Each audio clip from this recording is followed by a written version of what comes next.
Ce film de réinformation à but non lucratif dévoile des événements qui, bien que reconnus par les historiens, n'ont jusqu'ici jamais été révélés au public. En l'an 800, Verdun voyait affluer dans ses maisons de force de longues files d'esclaves rasiés aux confins germano-slaves. Elles s'y joignaient aux esclaves celtes et anglo-saxons. Les marchands de Verdun les transformaient en eunuques, puis allaient les vendre sur les marchés de l'émirat de Cordoue, réalisant par ce trafic d'immenses bénéfices. Maurice Lombard, historien spécialiste de l'islam médiéval.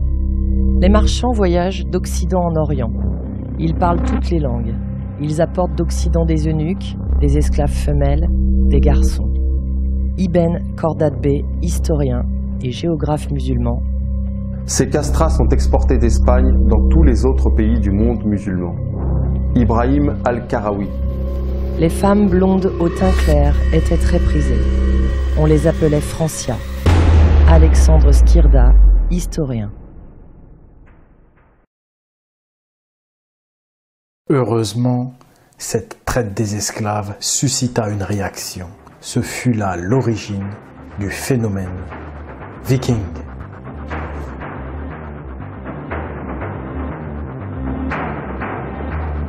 La plupart des gens connaissent le viking Ragnar Lodbrok, mais personne ne connaît Hasting.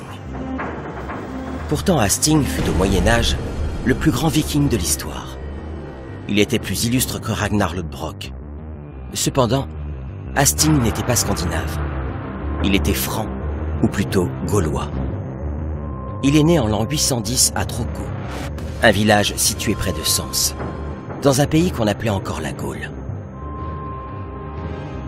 Si personne ne connaît Hasting, le plus célèbre de tous les vikings, c'est parce qu'il a été évincé du récit de l'histoire de France, et parce que son existence remet en cause la version officielle de l'histoire viking. Une histoire bien fragile et partiale, écrite par les moines de l'église romaine, qui étaient alors en guerre contre les vikings, et donc jugés partis. Le pire concernant les vikings, c'est que personne ne connaît la vérité. Tout comme les Gaulois, les vikings n'étaient pas chrétiens, mais païens. Leur histoire fut écrite par les inquisiteurs chrétiens.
Un autre fait totalement inconnu du public, c'est l'esclavage dans l'Empire carolingien.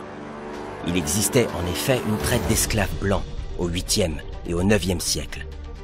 Ces esclaves païens étaient raflés en Europe occidentale.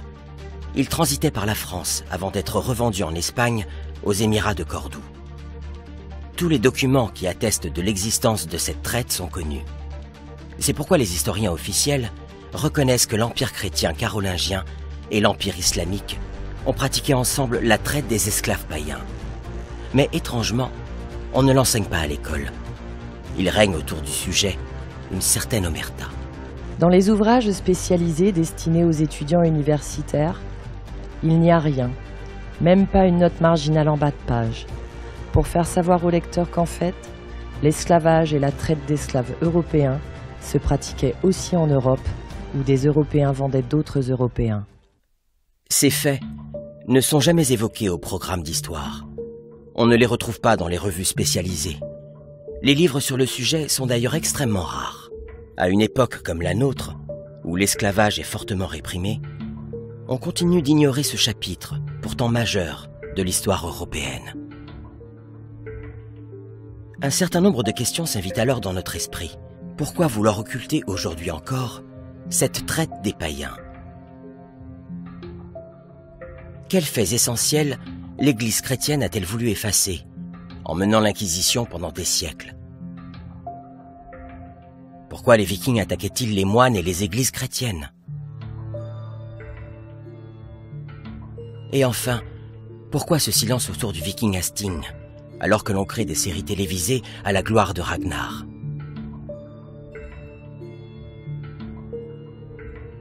Au 7e siècle, l'Empire islamique conquit de vastes territoires. Les peuples asservis sont pillés. Or, les régions soumises sont les plus riches en or de la planète. Les pays conquis par les musulmans dans leur première et rapide poussée sont ceux où s'est accumulé l'or du monde. Le premier effet de la conquête sera de rendre à la circulation monétaire de grandes quantités d'or qui étaient jusqu'ici restées thésaurisées. Les énormes quantités d'or acquises par les musulmans vont permettre au calife Abd al-Malik de créer la monnaie or de l'Empire islamique, le dinar. En 696, l'Empire musulman détient alors l'immense majorité de l'or du monde. L'Occident, quant à lui, ne possède pas d'or, ou presque rien. Dépourvu de cette monnaie, l'Occident n'a aucun bien à proposer à l'exportation. Il n'a pas non plus les moyens d'importer quoi que ce soit. En Gaule, ce sont les Mérovingiens qui sont au pouvoir. Ils n'ont aucune solution à apporter à cette apathie du commerce international. Ce qui n'apparaît pas comme un véritable problème, puisque l'Occident est autosuffisant. L'absence de commerce international et la rareté de l'or en Occident pendant la période mérovingienne, c'est un faux problème, parce qu'on est dans une société non marchande. Une société qui s'est définanciarisée depuis la chute de l'Empire romain, un Occident qui n'a pas envie de revivre les crises économiques et humanitaires qui ont été engendrées par le système financier à la romaine. De plus, l'Occident est autosuffisant, donc il n'a ni le besoin ni l'envie de faire de l'import-export et de retourner à une société plus financière. Mais l'or musulman attise la cupidité. Et certains nobles sans scrupules vont créer un produit d'exportation très recherché par l'Empire islamique. Un produit qu'ils vendront à prix d'or. Mais d'où l'Europe barbare, vidée d'or ou presque au 7e siècle, tire-t-elle à partir du 9e siècle l'or avec lequel elle achète à Byzance ses précieuses marchandises? Les esclaves deviendront alors ce produit miraculeux qui permettra à certaines élites occidentales de s'enrichir avec l'or des musulmans. Comment s'établit la balance commerciale entre le monde musulman et le monde européen? Les principaux articles de commerce que les pays musulmans demandent à l'Europe sont les esclaves. Mais qui sont ces élites occidentales qui ont vendu leurs semblables contre des dinars en or? Les rois chrétiens de la Grande-Bretagne furent les premiers rois à exploiter la marchandise humaine. Parmi eux se trouvait le roi Offa de Mercie, dont la monnaie imite le style musulman en reproduisant le dinar frappé par le calife Abbasside al-Mansour en 774. Alors cette pièce d'or, elle a de quoi surprendre, parce qu'il y a écrit dessus en arabe « La ilaha illallah », c'est-à-dire « il n'y a de Dieu qu'Allah ». C'est une pièce d'or qui est celle du roi chrétien de Mercie, Offa. Offa, c'est l'équivalent de Charlemagne, mais en Grande-Bretagne. Effectivement, là, ça a vraiment de quoi faire sursauter nos contemporains.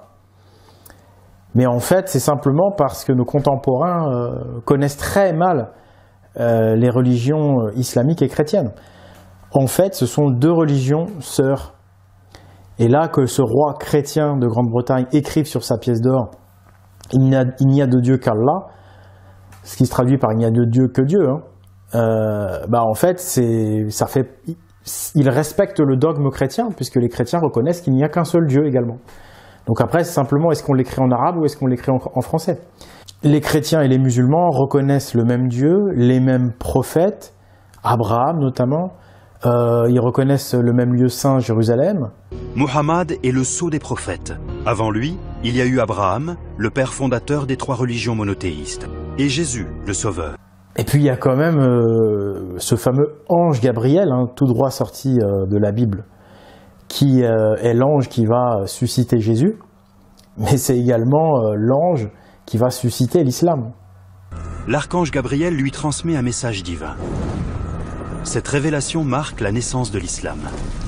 Donc vous voyez qu'en fait, c'est pas du tout surprenant qu'en ce temps, il y avait une grande alliance entre l'Empire chrétien et l'Empire musulman, une grande alliance commerciale formant un grand empire commercial. C'est ce que nous montre cette pièce du roi Offa, qui souhaite montrer, en faisant écrire dessus la ilaha illallah, il n'y a de Dieu que Dieu, il souhaite montrer son alliance avec les musulmans, il souhaite montrer la source de sa richesse, parce qu'effectivement, toute la richesse de l'Empire chrétien venait de l'or des musulmans, un or qu'ils échangeaient contre des esclaves qui étaient rasiés dans les campagnes de Grande-Bretagne, là pour ce qui est du roi Offa.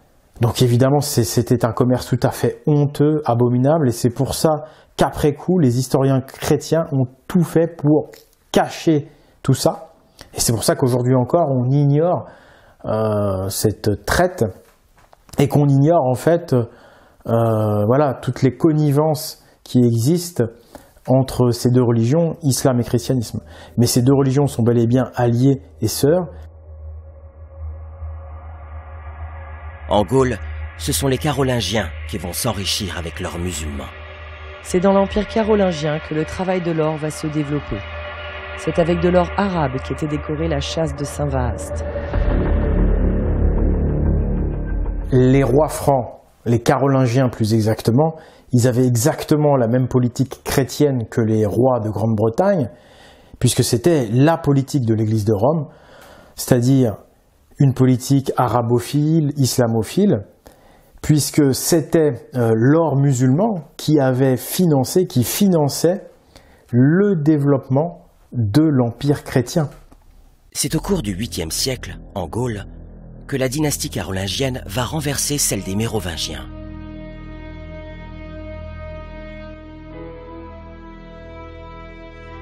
Mais lorsque l'on étudie les textes anciens, le terme carolingien y est absent. C'est le terme romain qui détermine cette dynastie. On parle à cette époque de l'empire chrétien et romain d'un certain Charlemagne, dont le véritable nom était Carolus Magnus. La langue maternelle de Carolus Magnus était le latin. Ce n'est que des siècles plus tard qu'on francisa son nom en Charlemagne. Carolus Magnus fut nommé empereur chrétien romain par le pape en l'an 800. Carolus revendiqua l'héritage des Césars. L'archéologie nous confirme que les Carolingiens étaient bien des Romains christianisés. Leur coutume funéraire était romaine, et l'uniforme du soldat carolingien est très proche de celui du légionnaire romain. Le premier empire romain, celui des Césars, avait été vaincu et expulsé de Gaule par Clovis en 486. Mais 3 siècles plus tard, l'empire reprenait le pouvoir à travers la dynastie carolingienne et le christianisme. Il faut bien comprendre qu'il y eut une vraie rupture entre la dynastie mérovingienne de Clovis, dont le vrai nom était Lodovig, et la dynastie carolingienne de Charlemagne, Carolus Magnus. Les mœurs entre les deux dynasties sont totalement différentes, à commencer par leur rapport à l'argent et à l'or. Les Carolingiens n'ont pas hésité à vendre des esclaves contre des dinars en or. Les Mérovingiens, eux, refusant ce genre de pratique, seront vaincus par l'influence grandissante des mères du palais carolingien. L'or musulman fut le moteur de la prise de pouvoir de ces mères, qui de surcroît était soutenu par le pape de Rome. Les Carolingiens furent d'ailleurs les premiers rois de Gaule à être sacrés par Rome. Les Mérovingiens, eux, étaient indépendants de Rome. Ils n'ont jamais été sacrés par le pape. Ils étaient sacrés en Gaule, selon le rituel gaulois du pavois. Et ils ont toujours méprisé les conciles de l'Église romaine, qui ordonnaient l'interdiction de la religion gauloise. Les Mérovingiens n'étaient pas vraiment chrétiens. On retrouve ici, sur leur épée, des runes, signe d'appartenance à la religion odinique, la religion des Vikings.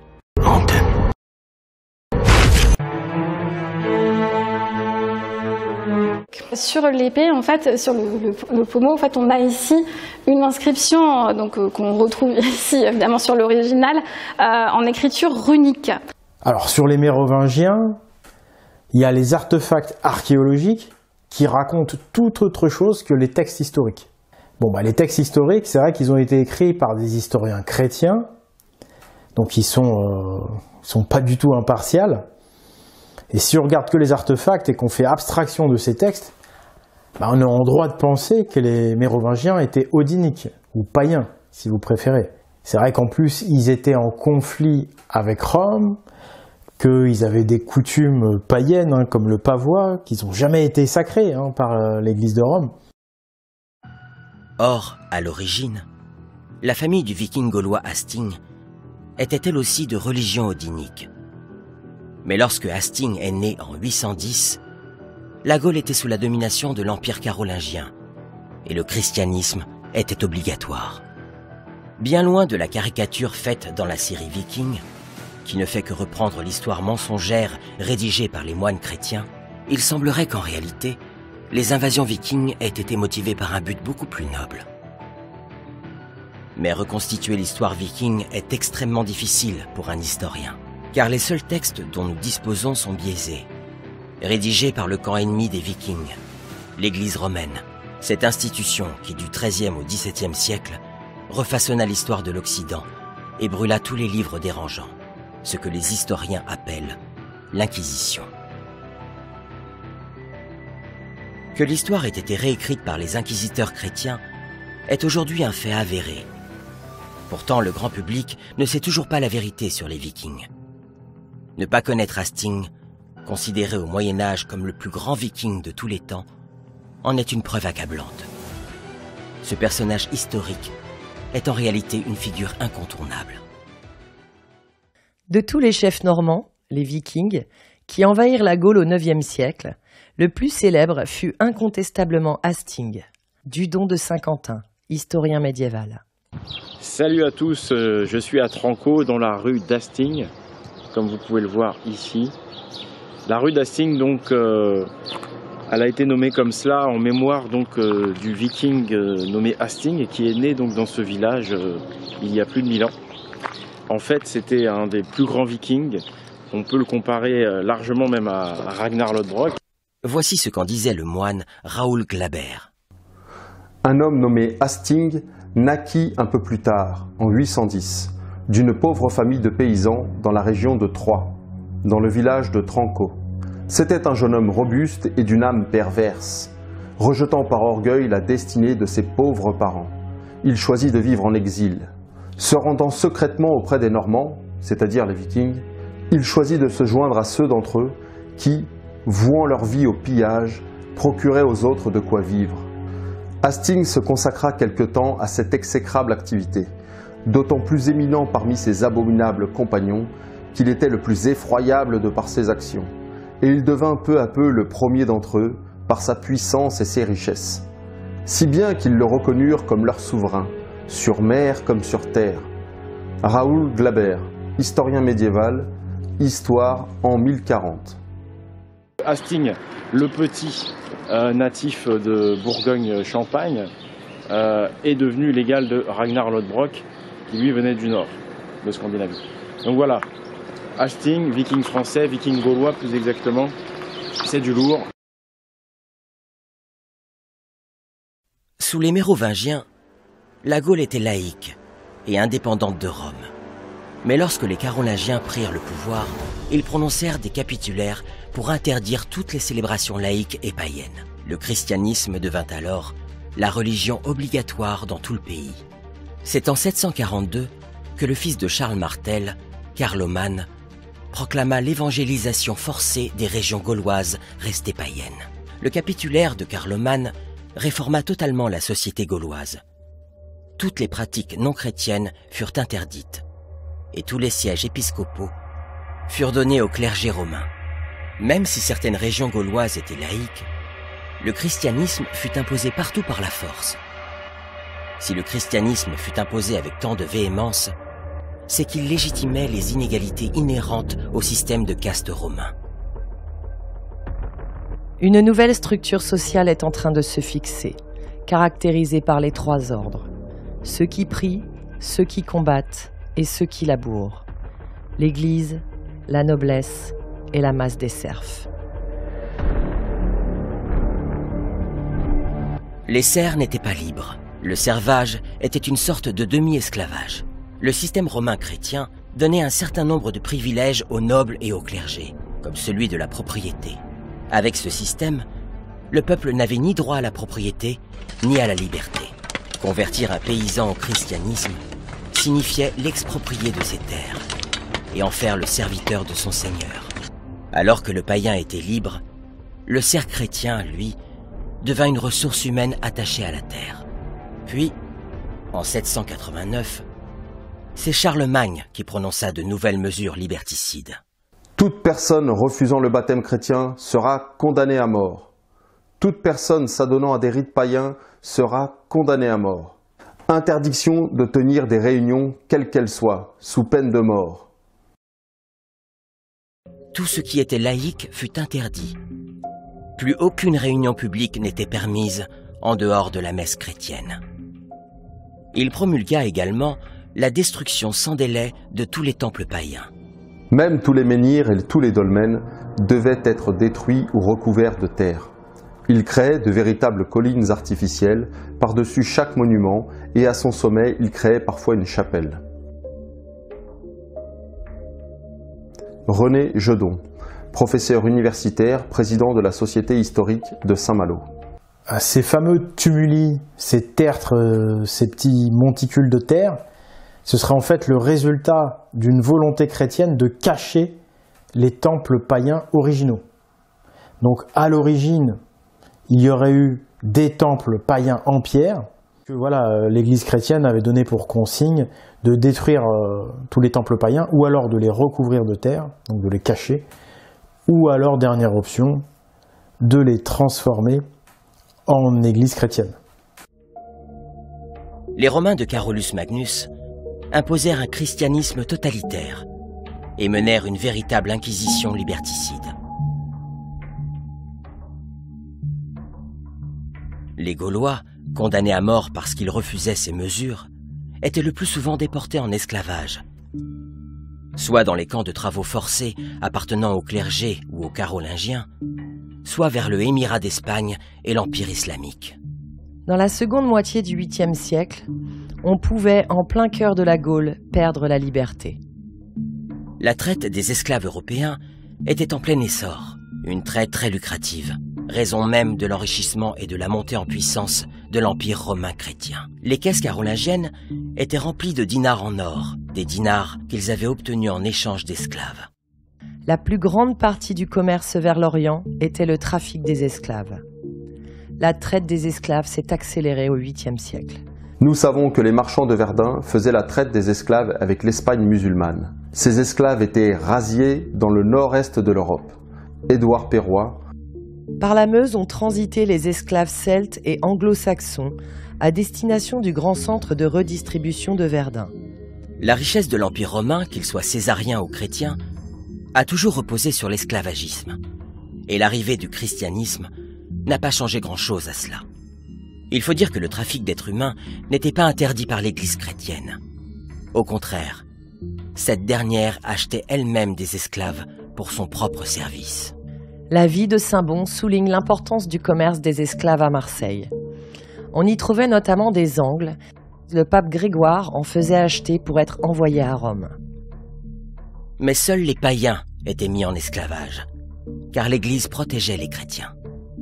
Seule la traite et la possession de chrétiens est condamnée par le pape, et non pas le commerce des esclaves en général. L'archevêque de Lyon, Agobard, ne cherchait pas à protester contre la traite, mais seulement contre la possession de chrétiens. L'esclavage est voulu par Dieu. Ces mots viennent de la bouche de Agobard, l'archevêque de Lyon, de 816 à 840. En résumé, la législation sur l'esclavage au IXe siècle est celle de l'Empire romain. Il est pour les uns comme pour les autres un phénomène social correspondant à l'ordre établi.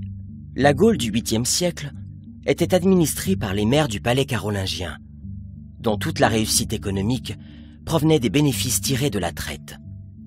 Un paysan païen avait le choix entre accepter de devenir un serf chrétien ou être déporté en esclavage. Dans les deux cas, il perdait toute liberté de circuler et de penser.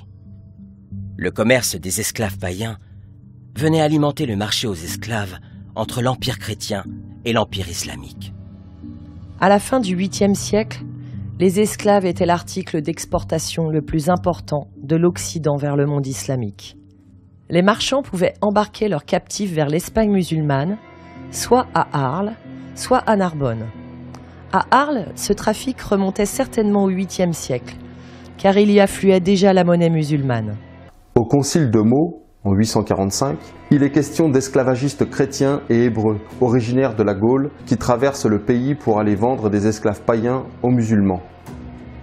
Comme le dit Philippe Sénac, les sources attestant de la véracité de la traite sont nombreuses. Quant à la question si chère à Charles Verlinden, le bétail à visage humain, à savoir les esclaves et leurs négoces, les sources arabes, grecques et latines les signalent partout, y compris les sources juives. Face à cette dictature esclavagiste, une résistance gauloise se forma. Cette résistance païenne avait pris le maquis, et les résistants devaient parfois s'exiler loin de l'Empire, sur les dernières terres libres du nord de l'Europe. Cela nous fait penser à Hasting, qui migra en Scandinavie avant de revenir en Gaule, en tant que viking, pour combattre l'Empire. Voici comment les choses se sont probablement passées, vers 830, pour le jeune homme de Tranco. Hasting, Hasting, Hasting, faut que tu partes. Les Romains arrivent. Ils enlèvent tous les rebelles. Ils les emmènent dans les camps de travail pour en faire des colibères. Les colibères étaient des païens qui, toute leur vie, portaient un collier de fer. Ils étaient condamnés aux travaux forcés jusqu'à la fin de leur jour. Colibère veut dire ours en collier. Bère veut dire ours dans l'ancienne langue cote. D'après Maurice Guignard, l'abbaye de Coulon, près de Chartres, exploitait les colibères comme du bétail. Ils les emmènent dans les camps de travail pour en faire des colibères. Ils sont déjà à Torigny. Faut que tu partes avant qu'ils arrivent. Vite! Hors de question que je vous abandonne. Venez avec moi dans ce cas. Ouvrez! Nous sommes envoyés par l'empereur. Ouvrez immédiatement. Bonsoir, madame. Ne vous en faites pas. C'est une mission chrétienne. Le père Locris nous a dit qu'il y avait un païen ici. Un jeune homme qui a besoin d'être aidé. Hasting? Vous voulez parler d'Hasting? Ça fait bien longtemps qu'il est parti. Il ne prend même pas de nouvelles de sa mère. Ma sœur, votre païen de fils ferait mieux d'accepter la rédemption que le père lui offre. Mieux vaut faire pénitence en allant dans un camp d'adaptation que d'être damné et brûlé dans les feux de l'enfer pour l'éternité. Il n'est pas là. Je vous le dis, qu'il n'est pas là. Nous allons quand même fouiller la maison. Ah, tiens donc. À défaut de trouver le grand païen, nous allons prendre le petit frère par précaution.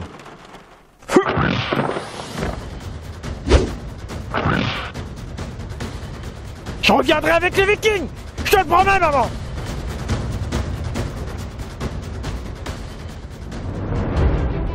Le moins que l'on puisse dire, c'est que Hasting tint sa promesse.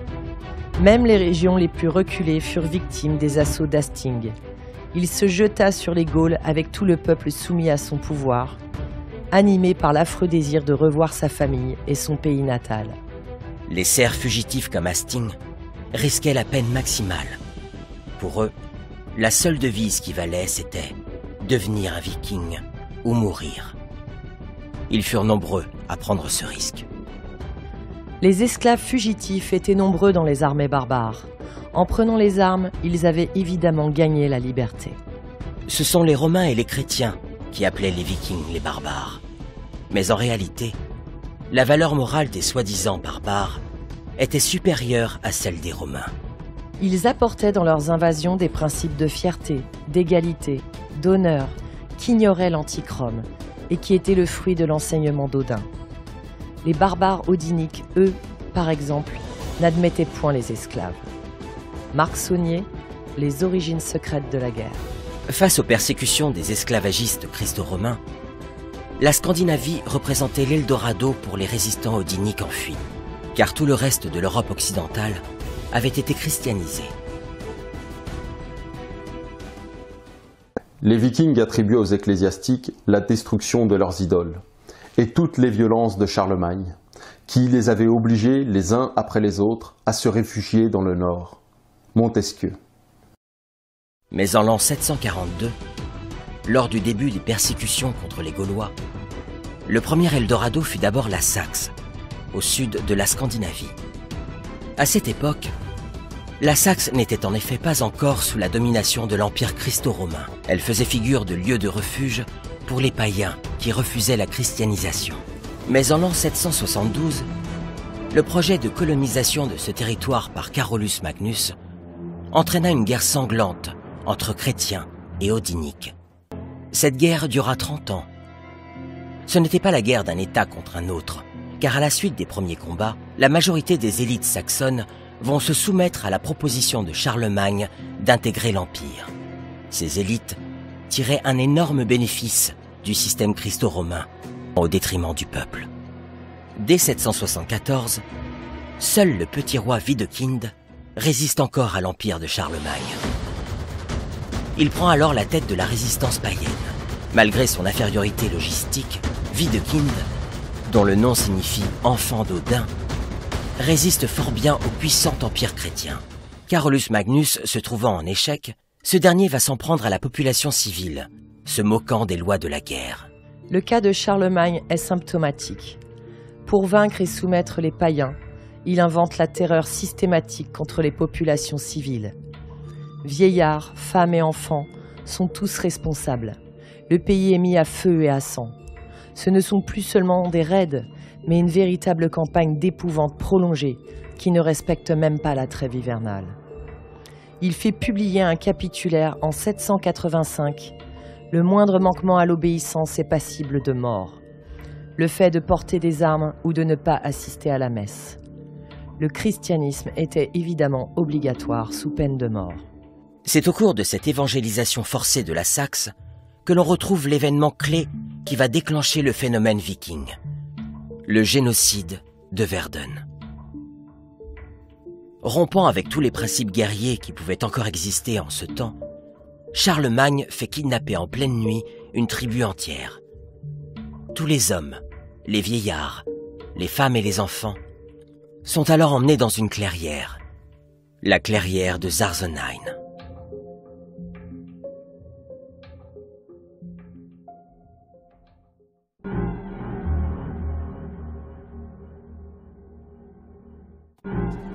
Il fait nuit. Charlemagne est en compagnie d'un évêque et de ses moines. Leur objectif, c'est de forcer les rebelles païens à se faire baptiser. Ils veulent que les hommes, les pères de famille, deviennent chrétiens, sous les yeux de leurs femmes et de leurs enfants. Les odiniques sont enchaînés en file indienne. Les moines entonnent un cantique. L'évêque attend toujours le premier païen qui recevra l'eau divine. Les soldats chrétiens s'impatientent. Ils veulent voir les païens se soumettre au Dieu unique. De longues minutes s'écoulent et toujours personne à baptiser. Les soldats saisissent alors un homme et l'amènent auprès de l'évêque. Mais l'homme refuse le baptême, catégoriquement. Les soldats lui mettent alors la tête contre un tronc d'arbre et le bourreau s'avance.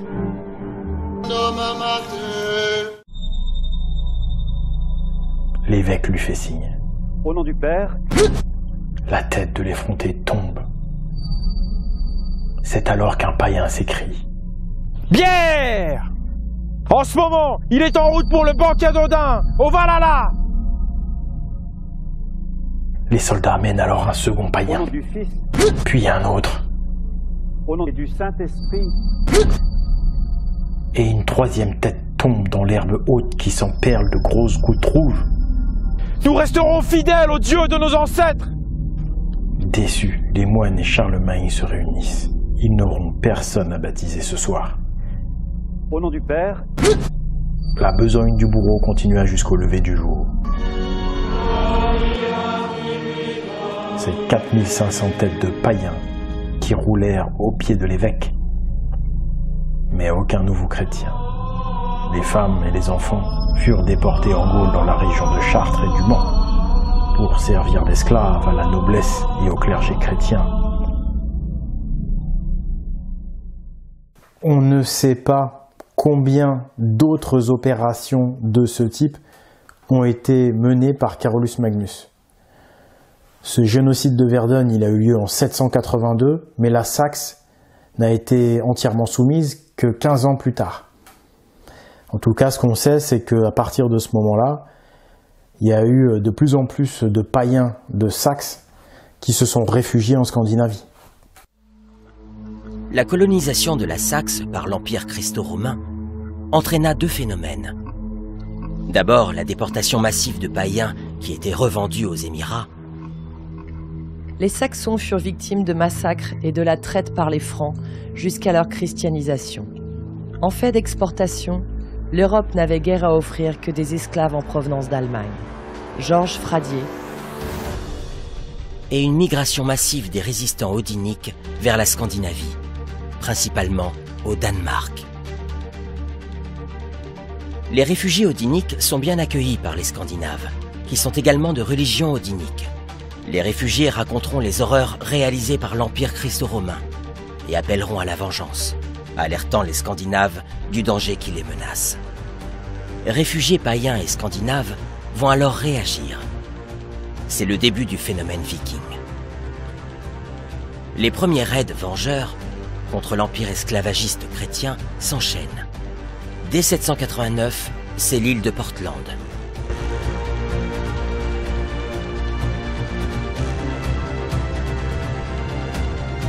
En 793, Lindisfarne.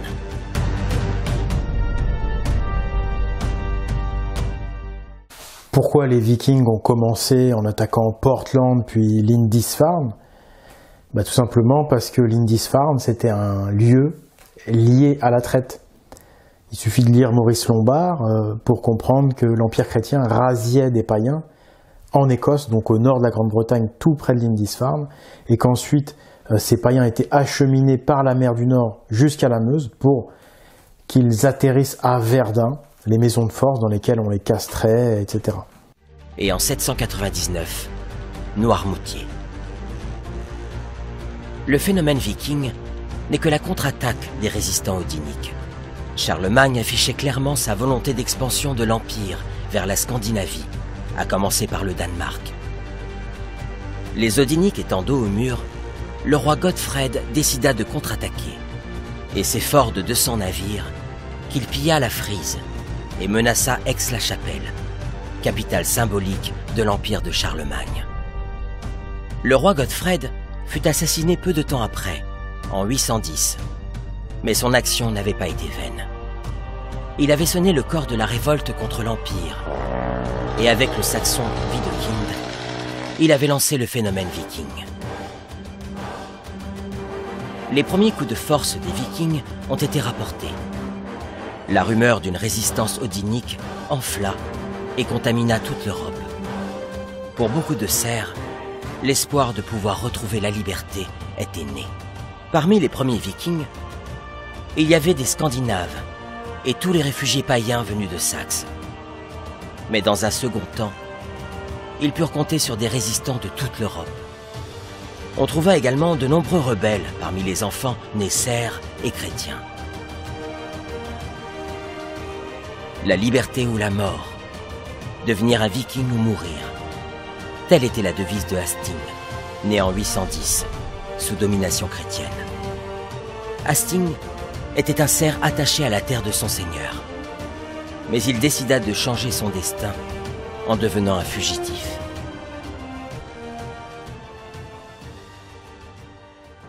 Bientôt, l'Empire romain chrétien va subir des attaques de toutes parts.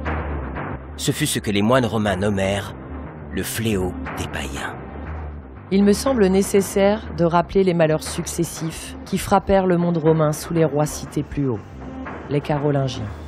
À commencer par le fléau des païens. Les Normands, les Vikings, infligèrent par leurs incursions des malheurs au peuple des Gaules. Si l'Empire avait des ennemis à l'extérieur, avec les Vikings de Scandinavie, il en avait aussi à l'intérieur, parmi les résistants païens du maquis, mais aussi parmi la population chrétienne bien intégrée. Les Carolingiens ayant converti la population par le fer et la menace de déportation, beaucoup de familles s'étaient converties à la nouvelle religion pour éviter le pire.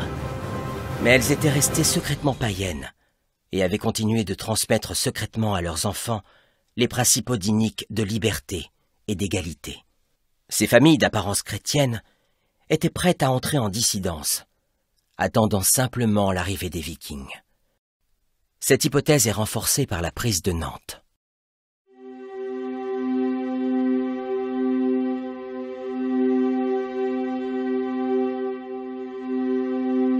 Nantes était une ville portuaire stratégique. Elle donnait accès à la Loire, autrement dit, au cœur de la Gaule. La cité de Nantes était fortifiée, et depuis que Rouen avait été pillée par les Vikings en 841, l'empereur Charles le Chauve avait fait renforcer les défenses de Nantes. En ce mois de juin 843, la cité était préparée à subir une attaque viking. Les remparts étaient solides, et on s'attendait à devoir résister à un siège. Il y avait dans la cité une grande multitude de gens, venant non seulement des environs, mais aussi de villes éloignées, qui étaient venus par peur de l'ennemi et pour célébrer le jour saint. En ce jour de la Saint-Jean, l'évêque de Nantes a confiance en la solidité de la forteresse. Il célèbre la messe dans la cathédrale, quand soudain, les portes s'ouvrent et les vitres se brisent. Des guerriers pénètrent dans la cathédrale, armes à la main, en plein office. L'évêque Gohard est décapité dans l'instant. Les assaillants ont pénétré dans la cité avec une telle rapidité que personne au sein de la cathédrale n'a pu en être informé. Que s'est-il passé? Les chroniqueurs christo-romains prétendent que les gardes de la cité étaient distraits par le marché et qu'ils auraient oublié de surveiller l'embouchure de la Loire. C'est donc par manque d'attention que les portes de la cité de Nantes seraient restées ouvertes au moment où les Vikings entraient dans la ville. Une version assez peu crédible. Cela faisait 8 ans que les Vikings occupaient l'île de Noirmoutier et menaçaient Nantes par leur simple présence. Comment imaginer alors que les gardiens de Nantes aient pu oublier de surveiller le fleuve? Une autre version des faits semble plus intéressante. Les Normands, les Vikings, s'approchèrent des remparts en se faisant passer pour des marchands. Les pirates entrèrent dans la ville en cachant leurs armes sous leurs vêtements. Cette version nous présente ici une opération d'infiltration, une piste crédible.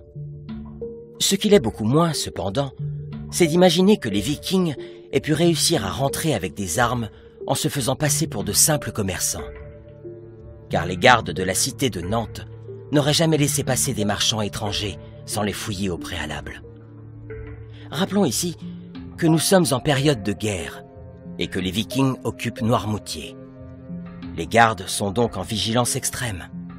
Cette version reposant sur l'incompétence des gardes de la cité fortifiée de Nantes semble peu probable. Ces versions mensongères ont été écrites pour nous cacher la véritable raison de la chute éclair de Nantes. En effet, parmi les gardes du fort se trouvaient des résistants païens, des gens nés dans le pays et qui étaient en dessous de tout soupçon. Ces gardes, secrètement païens, étaient entrés en dissidence contre l'Empire. Ce sont eux qui ont ouvert les portes de la cité de Nantes lorsque les Vikings sont arrivés. Il faut donner l'alerte. Pas si vite.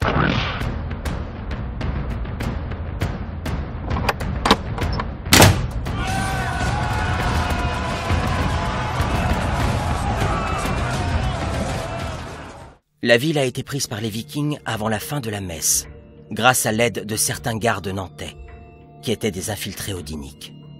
À l'arrivée des Vikings aux abords du fort, ces résistants leur ont ouvert les portes et ont combattu à leur côté contre les chrétiens.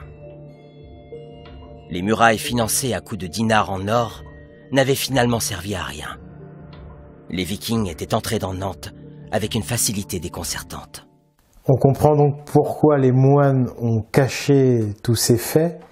Ça aurait été avoué au peuple de l'Empire qu'il y avait au sein de l'Empire une résistance. Et vu le franc succès de l'opération, ça aurait même été une publicité pour la résistance. Voilà pourquoi les moines ont préféré maquiller tout ça en une grande incompétence des gardiens de la cité de Nantes. Contrairement à ce qui est écrit dans les textes officiels, les Vikings n'étaient donc pas de simples pillards scandinaves, mais des résistants de toute nationalité, dont le but commun était le refus de la servitude, inhérente au système christo-romain. Tous les textes historiques concernant les Vikings, ils ont tous été écrits par des chrétiens, que ce soit des moines ou des historiens.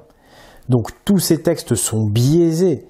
Ils ne racontent pas la vérité, ils racontent une version pro-chrétienne. Mais attention, ce mensonge historique, il a été fort bien organisé. Il y a une stratégie derrière tout ça. La stratégie de l'Église chrétienne, ça a été de faire passer les Vikings pour autre chose. Ils ont détourné le sens de ce qu'étaient les Vikings, d'une opération de libération, d'une lutte contre l'esclavage. Ils ont transformé ça en une invasion de barbares, en une invasion de pillards qui ne pensaient qu'à faire de l'argent et qu'à voler. Donc ça a été la stratégie des historiens chrétiens et l'histoire officielle. Malheureusement, une histoire et une version de l'histoire qui tient encore aujourd'hui, tout simplement parce que la laïcité, ça ne date que de 1905, c'est très récent. Jusqu'à 1905, l'Église contrôlait de A à Z l'éducation, depuis la maternelle jusqu'à l'université. Et donc ça fait seulement un siècle que l'Église n'a plus cette mainmise.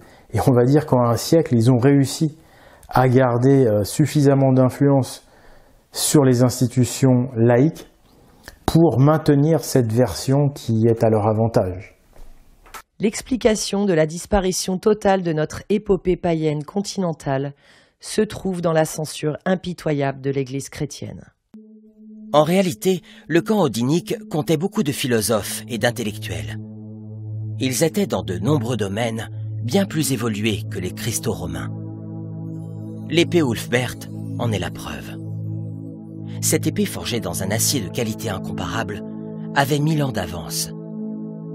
Cette épée viking était forgée dans un acier très pur, fruit d'une technique inconnue en Europe avant le XVIIIe siècle. Seuls les Vikings en possédaient. Les archéologues en ont retrouvé des centaines. Elles étaient plus solides et plus légères que les autres. Il faudra attendre le XVIIIe siècle pour que le monde chrétien soit capable de produire un acier d'une qualité équivalente à celui des épées Ulfbert. La culture celto-odinique vient également témoigner de la grande intelligence des Vikings. Cette culture ancienne était présente sur tous les continents de la planète, notamment sur les plus illustres monuments. Quand nous évoquons la tradition celto-odinique, c'est toute la sagesse ancestrale de l'humanité qui nous apparaît. Il y a plein d'éléments factuels qui montrent qu'on est face à une culture, face à une tradition très ancienne, très sage. Il y a leurs navires, les épées Ulfbert, et cette culture incroyablement riche. On est véritablement face à une tradition, une religion liée à des philosophes. C'est vraiment quelque chose de très très élevé et d'orienté vers la liberté. Pour atteindre leurs objectifs, il fallait que les Vikings soient munis d'une grande intelligence organisationnelle, stratégique et technique. Cette sagesse leur venait des druides odiniques.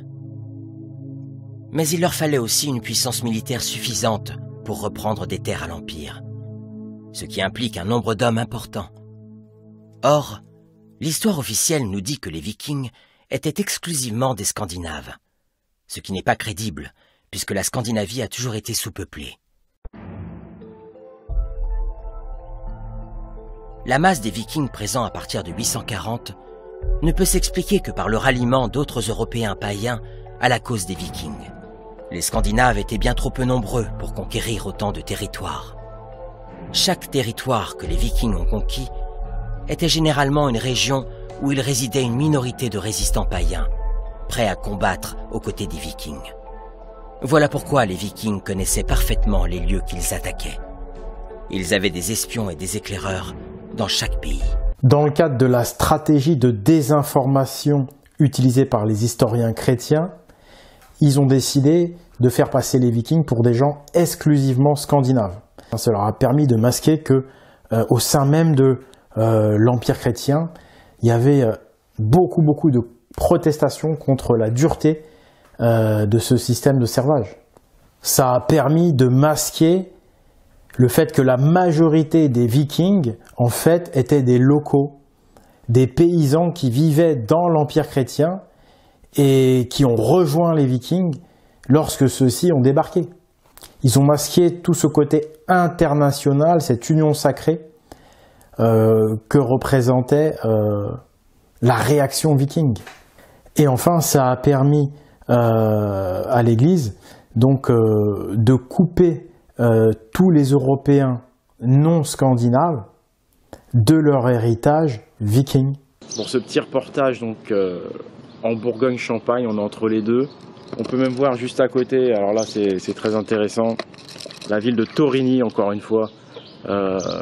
Encore une énième preuve de la vikingité de la France et de cette région Bourgogne-Champagne. Torigny, ça veut dire le feu de Thor, parce que Igny, je vous rappelle que c'est ignifu.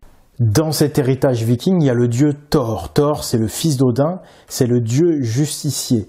C'est celui qui rend la justice, c'est le dieu du combat, c'est le dieu qui possède le marteau de justice. Et c'était le dieu préféré des Vikings.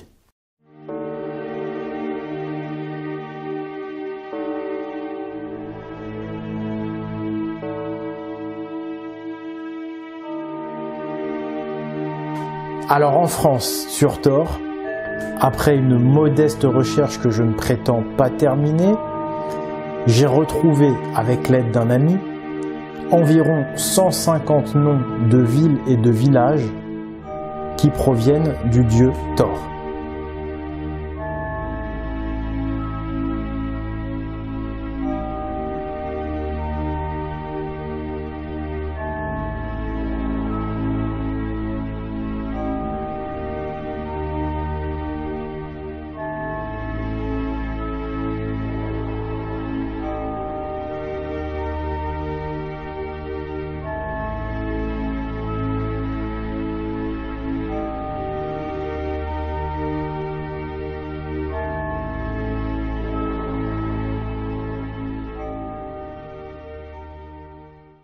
Les inquisiteurs chrétiens ont détruit tout l'héritage odinique païen en France, mais ils l'ont volontairement laissé cet héritage en Scandinavie pour pouvoir donner du crédit à leur version de l'histoire, qui est de faire croire que les Vikings étaient exclusivement scandinaves.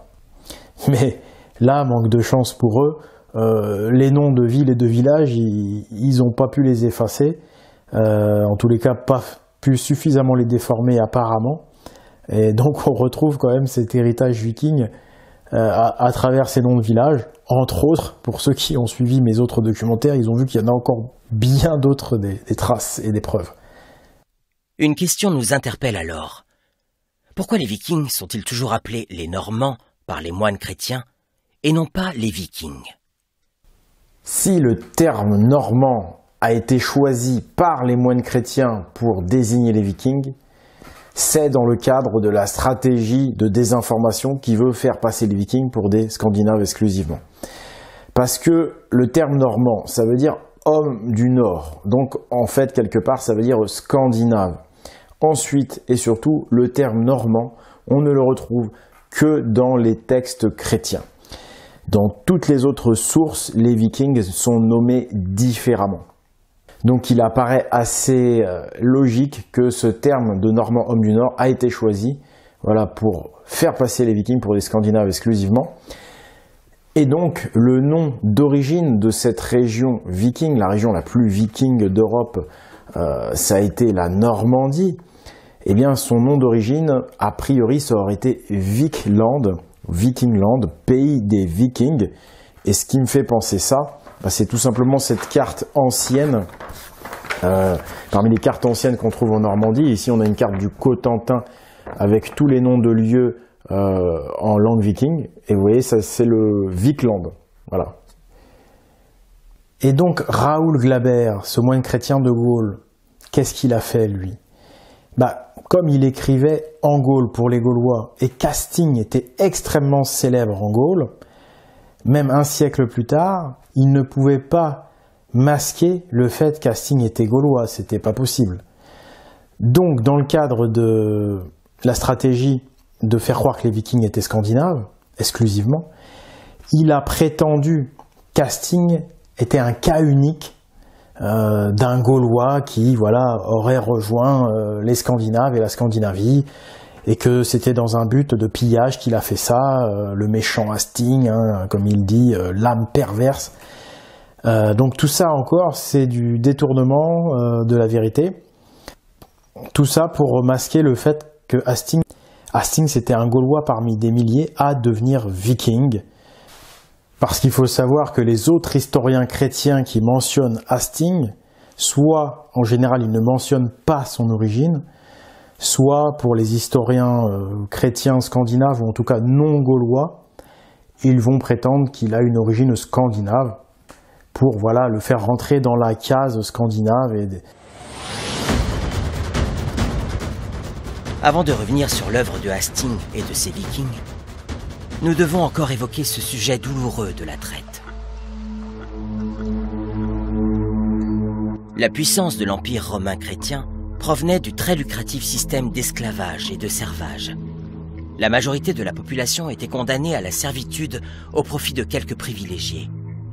Il y avait deux conditions de servilité. La première était celle du serf chrétien. Il était attaché à la terre, mais ne pouvait être vendu comme marchandise. La seconde était celle de l'esclave païen qui, lui, était une marchandise. Il était soit condamné au camp de travail, soit revendu dans le monde islamique. Les païens les moins chanceux, souvent jeunes et beaux, étaient revendus en tant que marchandises sexuelles, destinées au harem du monde méditerranéen. Ces convois n'étaient pas uniquement composés de femmes et de petites filles, mais aussi de jeunes garçons. Des garçons qui étaient castrés, afin d'en faire des hommes dévirilisés. Les fameux eunuques, destinés à surveiller les harems. Ces abominations étaient bien réelles. Les preuves sont accablantes et proviennent de tous bords. En 847, Ibn Khordad Bey écrivit « Les marchands voyagent d'Occident en Orient. Ils parlent toutes les langues. Ils apportent d'Occident des eunuques, des esclaves femelles, des garçons, du brocart. » Ibrahim al-Karaoui est plus précis. Les Francs sont voisins des Germains. Ils font ceux-ci prisonniers à la guerre et les vendent en Espagne où ils arrivent nombreux.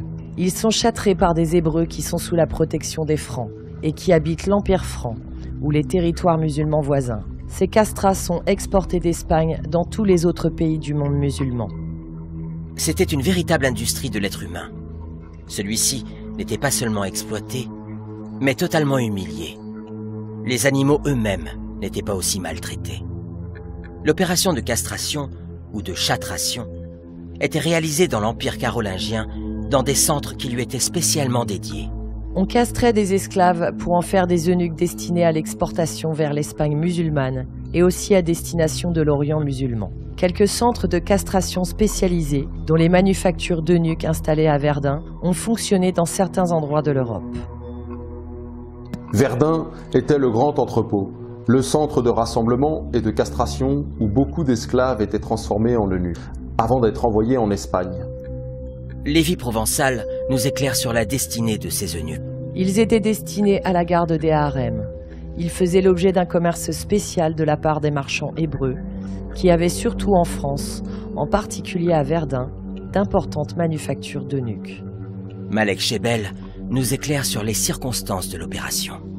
Au IXe siècle à Verdun, le centre de castration où les marchands d'esclaves font subir la terrible opération à des enfants slaves, qu'ils vont ensuite revendre en Espagne musulmane à des prix extrêmement élevés, car aucun article humain n'est plus cher que l'eunuque. L'intervention chirurgicale, très délicate, est très risquée. Elle entraîne souvent la mort du patient. Le castrat est toujours un jeune enfant, beau de préférence. Esclavage en terre d'islam. Les deux géants de la traite, l'Empire musulman et l'Empire chrétien, étaient unis par un partenariat commercial qui fit la richesse de nombreuses familles. Les bénéfices monumentaux qu'ils tiraient de l'esclavage étaient la source de la puissance de leurs empires respectifs. Les deux grandes religions monothéistes avaient de nombreux points communs. Les élites chrétiennes et musulmanes qui partageaient la même passion pour l'or et l'esclavage se fréquentaient amicalement et régulièrement. Un jour de l'an 807, l'empereur chrétien Charlemagne, en bon commercial, avait invité en Gaule ses clients musulmans. Pour se divertir, il leur proposa de chasser le bison. L'empereur Charlemagne aimait en effet chasser les hardes de bisons qui pâturaient encore en Europe à l'époque. De vieilles archives attestent d'une chasse de loisirs avec les envoyés du Émirat islamique. Cette chasse suscita beaucoup plus de frayeur que de plaisir à ces hôtes orientaux. Lorsque les puissantes bêtes les chargèrent, ils prirent la fuite, glacés d'effroi. Il faut savoir que le bison européen, aussi massif que son cousin américain, atteignait 2,30 m de hauteur au garrot. Charlemagne, rodé à ce sport, fonça au galop sur un bison auquel il asséna un rude coup sur la nuque. L'animal, rendu furieux, riposta en lui assénant un coup de corne à la jambe et le désarçonna. La botte amortit le choc et la blessure fut légère, mais le bison s'apprêtait à le terrasser alors qu'il était à terre. L'issue eût pu être fatale si, en cet instant critique, un courtisan franc nommé Isambert n'était sorti des fourrés pour se ruer sur l'animal et le transpercer de sa lance. Maurice Guignard et Romuald Skotarek. Les trois religions monothéistes, abrahamiques, elles sont alliées contre les païens. C'est ce qui transparaît dans la Bible, le Coran et la Torah. Mais cette alliance théologique cache en réalité un but financier. Cette alliance religieuse dissimule une alliance commerciale et guerrière à but lucratif. L'or des musulmans, il a été pillé chez les peuples d'Asie qui étaient païens. Et si ces peuples d'Asie avaient autant d'or, c'est parce que dans leur religion païenne, il leur est demandé d'utiliser l'or pour construire des temples et surtout pas pour faire de la monnaie. Ça a été pensé dans la religion afin d'éviter de faire sombrer la société dans le vice de la finance et du pognon. Et c'est la même chose dans l'Occident non romain. Dans la religion gallo-viking, on doit utiliser l'or pour orner les temples, ou alors cet or doit être enterré avec son propriétaire lors de la mort du dit propriétaire. Toujours dans le but d'éviter la financiarisation de la société. L'Empire musulman s'est bâti sur le pillage de l'or des temples païens d'Asie, alors que l'Empire chrétien s'est construit sur la traite des païens européens. Les religions monothéistes, elles sont nouvelles et quand elles arrivent, elles donnent un prétexte au monde financier pour attaquer le monde traditionnel définanciarisé. Prenons l'exemple du dogme monothéiste qui dit qu'il n'y a qu'un seul Dieu. C'est quand même une intolérance pour les autres dieux, donc c'est un moyen d'attaquer les autres dieux et donc les autres religions, et donc en fait les sociétés traditionnelles païennes définanciarisées.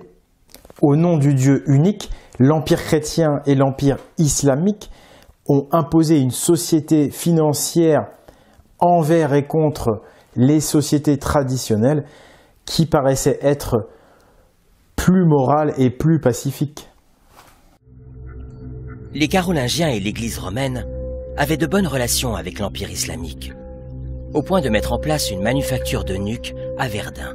Pour différencier le castrat de l'eunuque, il faut préciser que le premier subissait la castration blanche, ablation testiculaire, tandis que le second subissait la noire, l'émasculation totale du pénis et du scrotum. Les Carolingiens étaient les fournisseurs du commerce des femmes et des enfants destinés au harem. Pour le monde musulman, les adolescents devaient être âgés entre 10 et 15 ans.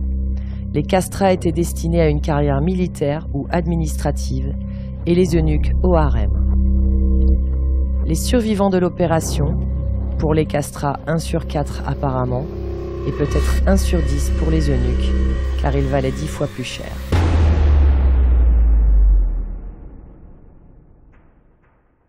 Face à toutes ces horreurs, le culte de Thor, le dieu justicier, monta en puissance dans le monde païen, notamment dans les campagnes gauloises, restées secrètement païennes.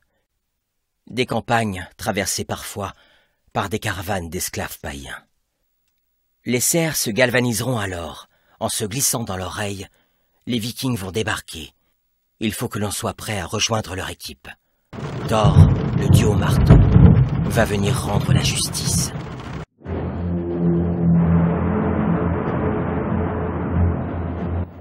À partir de l'an 800, la principale source d'approvisionnement en marchandises humaines était les pays germains et slaves, aux frontières de l'Empire. Mais on chassait également l'esclave en Écosse et en Irlande.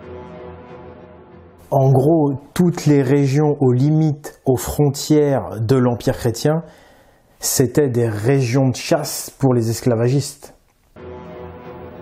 Le grand centre d'approvisionnement de la traite était situé à Dorstad, en Hollande. Cette immense ville portuaire était la propriété personnelle de Carolus Magnus. Cette ville a atteint son apogée à la fin du 8e siècle. L'ascension de cette ville fut fulgurante et consécutive à la décision des Carolingiens d'en faire leur principal port en Europe du Nord. Ce port avait été spécialement aménagé pour la traite, et cette jeune ville devint rapidement riche. Les dinars en or y affluaient en échange du bétail humain. La majorité des esclaves qui étaient vendus dans l'Empire chrétien ainsi que dans l'Empire musulman transitaient par cette ville. Dorstad était idéalement placé, à l'embouchure du Rhin et de la Meuse. Le Rhin alimentait le marché italien en esclaves, tandis que la Meuse était la principale artère de la traite. Elle alimentait Verdun, qui se trouvait sur la route qui fournissait l'Empire islamique. Dimitri Michine rappelle que les marchands d'esclaves Radani empruntaient la vallée de la Meuse, par laquelle ils arrivaient à Verdun, le principal centre de la traite sur cette route, en relation permanente avec l'Espagne. Ils rejoignaient ensuite la Saône jusqu'à Lyon, puis ils empruntaient le Rhône jusqu'à Arles. De là, ils abandonnaient la route fluviale jusqu'à Narbonne. Mais ils pouvaient aussi embarquer à Arles sur des navires de mer et soit gagner directement l'Espagne, soit rejoindre directement le Moyen-Orient. La majorité des esclaves étaient acheminés jusqu'à Cordoue, avant d'être redistribués dans le reste de l'Empire islamique. Mais de nombreux convois partaient également de Narbonne, Arles ou Marseille, pour alimenter directement les grandes villes du Moyen-Orient comme Constantinople, Damas, Bagdad, Médine et la Mecque, entre autres. L'Arabie est une destination constante, comme pôle religieux. Les pèlerinages accompagnent les caravanes de marchands, et ces villes saintes, la Mecque et Médine, servent en même temps de centre de redistribution et d'éducation des esclaves.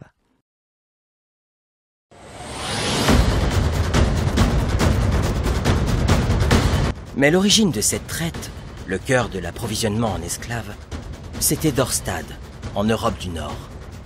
C'est pourquoi en 834, une nuée de dracars noircit l'horizon de la ville.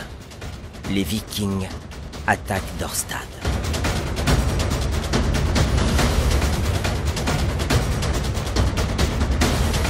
Les vierges au bouclier mettent le pied à terre, et les marteaux de Thor déciment les soldats christo-romains. Le port est mis à feu et à sang. À la tête de cette armée, se trouve le célèbre roi des mers, Ragnar Lodbrok. Et parmi les guerriers qui l'accompagnent, figure déjà le jeune Hasting. Depuis la mort du roi Godfred en 810, 24 années se sont écoulées. Durant cette période, les Vikings avaient réalisé quelques coups, mais rien d'important. En réalité, pendant cet intermède entre Godfred et Ragnar, les Vikings ont recruté et formé une génération de guerriers. Des hommes courageux ont fui le servage pour rejoindre la Scandinavie et devenir des Vikings. La dernière terre libre du Nord était en pleine préparation. En 834, les Vikings sont devenus une véritable armée. Ils sont bien plus nombreux, mieux préparés et plus puissants que lors des premiers raids. Leur stratégie étant de frapper la traite directement à la source, leur premier objectif est le port géant de Dorstad. Sous les coups du marteau de Thor, le géant Dorstad va mourir. À partir de 834, les Vikings reviennent chaque année. Ils détruisent le port jusqu'à annihiler totalement la ville. Sans port fonctionnel, la ville décline rapidement. Elle est définitivement détruite en 876. Les Vikings ont ainsi rasé littéralement de la carte la ville qui alimentait à travers la Meuse la manufacture de nuques de Verdun. Mais un autre port esclavagiste se trouve sur la Meuse, le port de Wittla. Moins bien protégé que Dorstad, Wittla sera rapidement anéanti. Wittla, également appelée Wittlam, était une ville à l'embouchure de la Meuse. On ne sait pas exactement où se trouvait Wittla. Les sources historiques mentionnent Wittla comme étant une ville marchande appartenant à l'Empire qui a été incendiée en 836 par les Vikings. Wittla a également été rayé de la carte par les Vikings. Les Vikings continuent de mener leur guerre contre l'Empire christo-romain. C'est Anvers, puis la Tamise qui sont ravagées. Les îles de Ré, d'Oléron et de Noirmoutier sont colonisées. Puis c'est le Wessex qui est attaqué. L'objectif sacré des Vikings était de rendre la justice, ce qui, dans leur religion, est le rôle du dieu Thor, le fils d'Odin.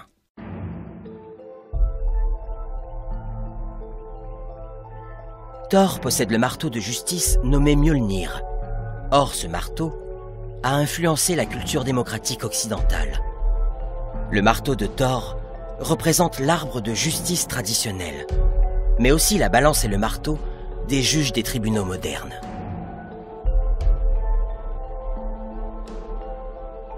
Les ennemis de Thor, c'est les géants. Et Thor, il peut combattre et vaincre les géants grâce à son marteau. Les géants, en fait, c'est les forces du chaos, c'est les injustes. Donc on peut évidemment faire l'analogie entre les géants de la mythologie nordique et les géants de la traite des esclaves. Le premier géant, ce serait l'Empire chrétien, et le second, l'Empire musulman. Les Vikings étaient l'incarnation du dieu Thor sur Terre. Et c'est à ce titre qu'il rendait la justice divine contre les esclavagistes. Thor était un dieu extrêmement populaire en Gaule. La toponymie de nombreuses villes et villages de France est là pour en témoigner. Pour les Vikings, rendre la justice signifiait détruire la traite des esclaves, reprendre des terres à l'Empire pour libérer les serfs et appliquer la démocratie directe. La religion dite nordique, que je préfère appeler religion dinique, c'est la religion émancipatrice. D'ailleurs, c'est pour ça que certains disent que c'est pas une religion, que c'est une philosophie. En fait, c'est une tradition qui comprend une religion qui défend la liberté, la sagesse. En fait, c'est la tradition des justes. Suite à la destruction de Dorstad, c'est le port de Kantovik, une autre propriété personnelle des Carolingiens, qui prend le relais en tant que plus gros centre de la traite. Et c'est à ce titre que Kantovik est ravagé en 842, ainsi que tous les autres ports du commerce des esclaves. Jumièges et Rouen sont également incendiés et pillés. Les Vikings s'en prennent aux églises chrétiennes qu'ils incendient. Dans le même temps, les Odiniques s'affairent à la réalisation de leur second objectif, reconquérir et libérer des régions dans lesquelles se trouve une résistance païenne. C'est ainsi qu'ils investissent le Cotentin dès 836. Puis, c'est la fameuse prise de Nantes. En 844, les Vikings pénètrent en Aquitaine. Puis en Gascogne, une région qu'ils vont coloniser durablement.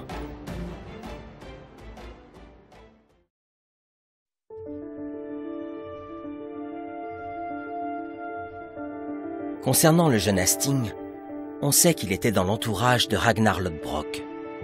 Selon certaines sources, il était même le frère juré de Björn Lodbrok, le fils de Ragnar. Hasting était courageux, intelligent et fort. C'est pourquoi il devint proche des Lodbrok, qui en firent un roi des mers, c'est-à-dire un chef viking d'une grande importance. C'est en 843 que Hasting apparaît pour la première fois à la tête d'une armée viking. Il s'allie avec Nominoé de Bretagne contre le comte carolingien Renaud de Nantes, qu'il tue à la bataille de Blain, ce qui permettra à la Bretagne de Nominoé de devenir indépendante. En 845, Ragnar Lodbrok remonte la Seine avec 120 dracars. Il assiège Paris. La bataille fait rage et les Vikings dominent les débats. Charles le Chauve, ne pouvant les repousser avec son armée, leur paie 7000 livres d'argent pour qu'ils lèvent le siège. Pendant ce temps, le roi des mers Hasting remonte la Loire. Il prend Ancenis, Angers, Saumur et Chinon, mais il échoue devant Tours. Björn Lodbrok remonte quant à lui les fleuves du sud-ouest. Il attaque Bordeaux, Périgueux et prend Saintes. Mais Hasting, le Gaulois, n'a pas oublié ses camarades odyniques qui étaient déportés dans les camps de travail, les colibères. Dans la région de Chartres, l'abbaye de Coulon exploitait les colibères comme du bétail. Maurice Guignard. Certaines abbayes étaient en effet de véritables camps de concentration. Hasting s'engage alors sur la Seine pour rejoindre leur. De là, il pille, brûle et détruit l'abbaye chartraine de Saint-Père, mais échoue devant la forteresse de Chartres. Il revient alors en 848 et parvient enfin à s'emparer de Chartres. Il libère les colibères et tue les membres du clergé. L'évêque romain Frodbold prend la fuite, mais se noie dans l'Eure en voulant se sauver à la nage. Hasting dominait totalement la situation territoriale du comté de Chartres, un haut-lieu celtique qu'il libérait de l'emprise romaine. La souveraineté de Hasting sur Chartres finit par être reconnue par le roi Charles le Chauve, qui le nomma comte de Chartres. Le Carolingien croyait ainsi pouvoir freiner les ardeurs de Hasting. Mais il n'en fut rien. Quant à son frère juré Björn Lodbrok, il devint maître de la Gascogne. En définitive, le Cotentin, la Bretagne, le Chartrain et la Gascogne ont été libérés par les Vikings bien avant la Haute-Normandie. Alors l'action guerrière des Vikings porte ses fruits, puisque la traite des esclaves est fortement ralentie, au point que l'Empire n'arrive plus à fournir suffisamment d'esclaves pour satisfaire la demande de ses clients. Suite à l'action des Vikings, la marchandise humaine se raréfie et vient à manquer dans l'Empire chrétien. Pour persuader les commerçants de revendre leurs esclaves dans le monde chrétien plutôt que dans le monde musulman, l'Église va réaliser une opération de communication. Le clergé feint de s'émouvoir de la souffrance des païens dans le monde musulman.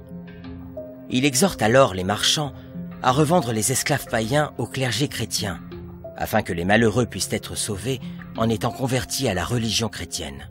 L'évêque Agobard ne désirait pas que les esclaves païens retrouvassent la liberté par le baptême.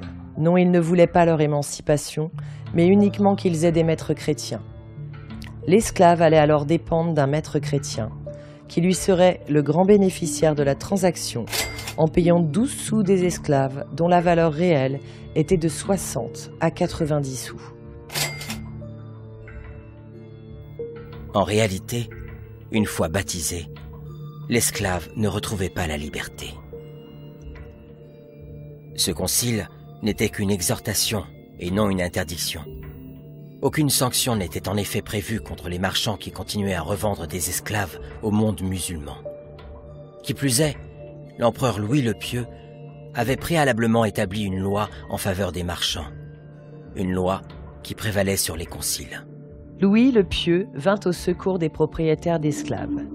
Il énonce l'interdiction générale d'exercer la mission chrétienne auprès des esclaves païens. Bernard Blumenkrantz. Cela n'a rien d'étonnant, car l'empereur tirait d'énormes bénéfices de la vente d'esclaves dans l'Empire islamique. Un esclave était vendu environ 5 fois plus cher dans l'Empire musulman que dans l'Empire chrétien.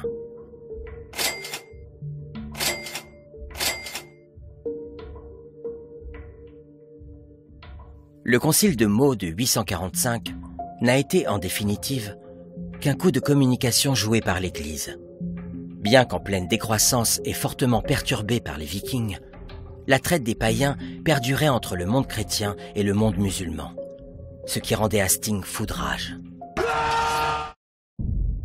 L'acte de vente d'un esclave devait mentionner jusqu'au moindre détail les défauts physiques de la malheureuse victime, exactement comme s'il s'agissait d'une bête en somme. Les femmes blondes au teint clair, appelées Francia, étaient très prisées. Ce cheptel parlant était une marchandise très recherchée, valant en moyenne moins qu'un bon cheval et plus qu'un mulet à l'achat. Mais à la revente, selon qu'il s'agissait soit d'une fille ou soit d'un eunuque, l'esclave pouvait atteindre un prix considérable à l'arrivée en pays musulman. Après avoir détruit les principales sources d'approvisionnement en esclaves, après avoir attaqué les fournisseurs de cette traite, les Vikings allaient maintenant s'attaquer aux commanditaires, à ceux qui avaient enclenché cette traite grâce à leurs finances, l'Empire musulman.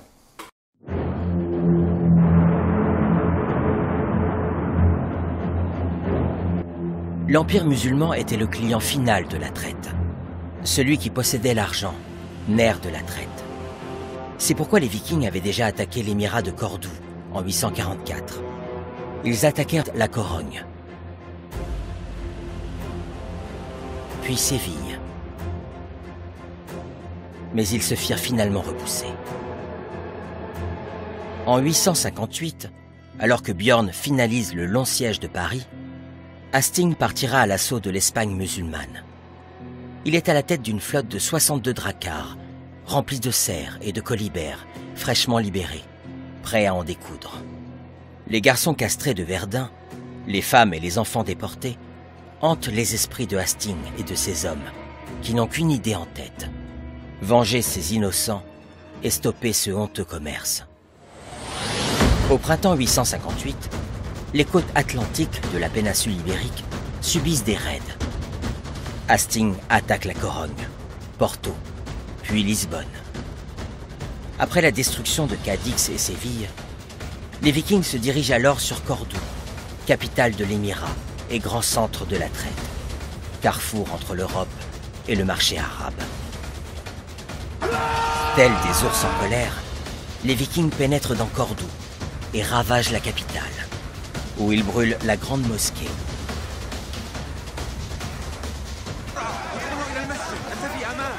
Hastings est venu à Cordoue pour tuer l'émir de ses propres mains, mais l'émir a pris la fuite.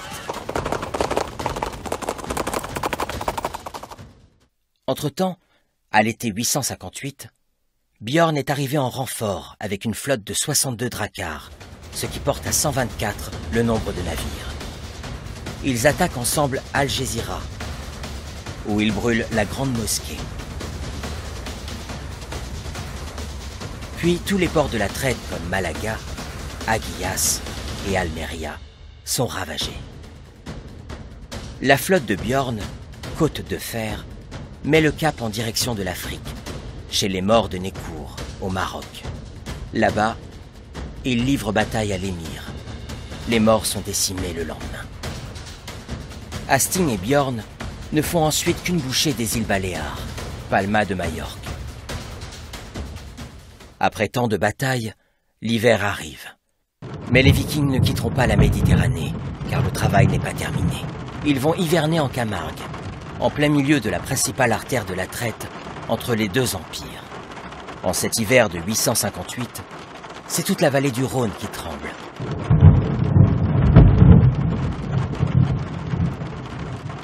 Et dès l'arrivée du printemps, les Vikings remontent sur les dracars et anéantissent les villes esclavagistes de Arles, Nîmes et Marseille. Cette route de la traite, qui voyait tant de leurs frères odiniques déportés vers l'Espagne, allait être entièrement rasée. La ville de Narbonne est totalement détruite. De Narbonne partaient les navires en direction du Levant musulman. L'importance de Narbonne était considérable et comparable à celle de Verdun. C'était le grand centre de distribution des esclaves païens vers la Méditerranée musulmane. C'est Pépin le Bref qui avait fait de Narbonne une sorte de deuxième Bagdad. En effet, le père de Charlemagne, c'est lui qui avait fait venir des populations arabes dites radanites originaires de Bagdad dans la région de Narbonne pour qu'ils s'installent définitivement. Ils détruisent le comptoir de Narbonne, capitale de la province radanite. Les ports de Marseillan et d'Agde sont ravagés. Leur soif de justice les mène à Tarragone et à Barcelone, qui sont également détruites. Après une nouvelle saison extraordinairement bien remplie, et alors que Björn va à nouveau hiverner en Camargue, Hasting, lui, continue la guerre et part pour une campagne en Italie. La route du Rhin alimente en effet Rome et toute l'Italie en esclaves. Les Vikings vont ravager Pise, puis la mystérieuse cité de Luna, une cité très protégée, que Hasting et ses guerriers considéraient comme étant Rome. Les historiens chrétiens prétendent qu'il s'agissait de Luna, mais nous n'avons à ce jour aucune trace archéologique de cette ville. Peut-être était-ce vraiment Rome. Toujours est-il que les guerriers de Hasting attaquent cette superbe cité de marbre. La suite est un refrain bien connu. La ville est pillée. Par une incroyable ruse, Hasting a pris Rome. Après cet exploit, Hasting rentre pour un deuxième hivernage en Camargue.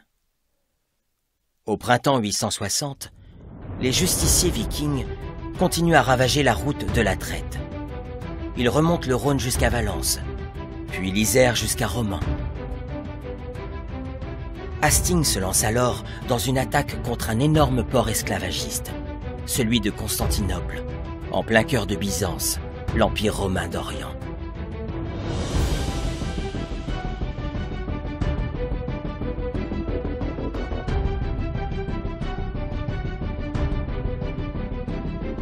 À l'automne, les Vikings rentrent enfin à Nantes.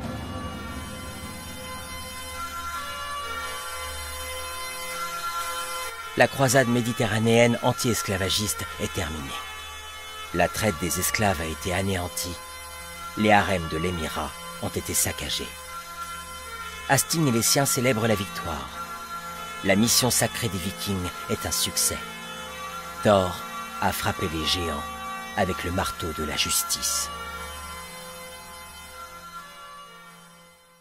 Les Vikings ont détruit la principale route de la traite du nord au sud de l'Europe. Et cette fameuse route du Rhône, en l'occurrence, c'était vraiment l'axe majeur où transitaient tous les esclaves entre l'Empire chrétien et l'Empire musulman. C'est par cette route du Rhône qu'étaient alimentés en esclaves l'Espagne musulmane et Narbonne, qui était Narbonne et l'Espagne, la plaque tournante du commerce entre les deux empires.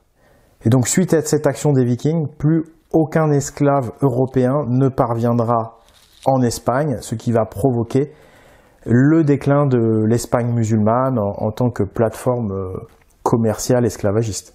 Les esclaves blancs qui alimentaient le califat de Cordoue sont remplacés par des mamelouks d'Afrique. Évariste Lévy Provençal. L'insécurité croissante des traversées en mer a provoqué le choix d'une route alternative et l'effondrement de la traite vers l'Espagne. Peter Sawyer. Donc les Vikings ont réussi à détruire, à arrêter cette traite des années 800 qui partait de la Meuse en passant par le Rhône jusqu'en Espagne.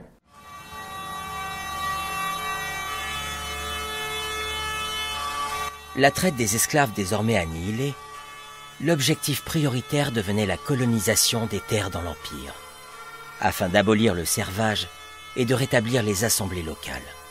Un système démocratique basé sur le principe de justice et d'égalité, dont l'Irminsul et le marteau de Thor sont les symboles. En l'an 881, Hasting est en raid sur la Meuse. En 882, il est sur la Loire. Mais le dernier grand défi de Hasting est de libérer sa terre natale, la Bourgogne. Sa région d'origine est difficile d'accès. Desservie par la Seine, elle se retrouve en amont de Paris, qui agit comme le rempart de la Bourgogne. En 885, après un nouveau siège de Paris, Hasting parvient à forcer Charles le Gros à laisser passer les Vikings de l'autre côté de la Seine. Les serfs bourguignons, patients, avaient gardé la foi. À la vue des premiers dracars, ils saisissent leurs fourches pour se battre aux côtés des Vikings contre les soldats carolingiens. Les Vikings ne firent qu'une bouchée des soldats. Hasting avait tenu sa promesse. Il était revenu à la maison pour libérer les siens. Son village de Tranco était libre. La ville de Sens, du mythique héros gaulois Brennos, fut libérée. Certaines régions devinrent des provinces vikings totalement indépendantes. Ce fut le cas de la Normandie, de la Gascogne. Quoi qu'il en soit, sous l'influence des Vikings, toute la Gaule fut libérée de l'Empire romain. La dynastie romaine carolingienne finit par être dépossédée de son pouvoir. C'est en 923 que Charles le Simple, le dernier des Carolingiens, est fait prisonnier. Et c'est en 936 qu'une nouvelle dynastie de rois francs est née. Il s'agit des Capétiens. Les Capétiens n'étaient pas soumis à Rome, comme l'étaient les Carolingiens. Et sur le plan religieux, ils acceptaient l'odinisme aux côtés du christianisme. Les Capétiens respectaient les païens. On s'interdisait même de les nommer ainsi. Le terme païen étant dégradant, car il était associé à la discrimination et à l'esclavage. Les rois capétiens les appelaient odiniques et non païens, et les régions vikings indépendantes étaient là pour y veiller. La dynastie capétienne était le fruit de l'action des Vikings. Leur arrivée au pouvoir sonnait la fin de l'Empire romain en Gaule et en Grande-Bretagne, ainsi que la fin de la dictature chrétienne en Europe occidentale.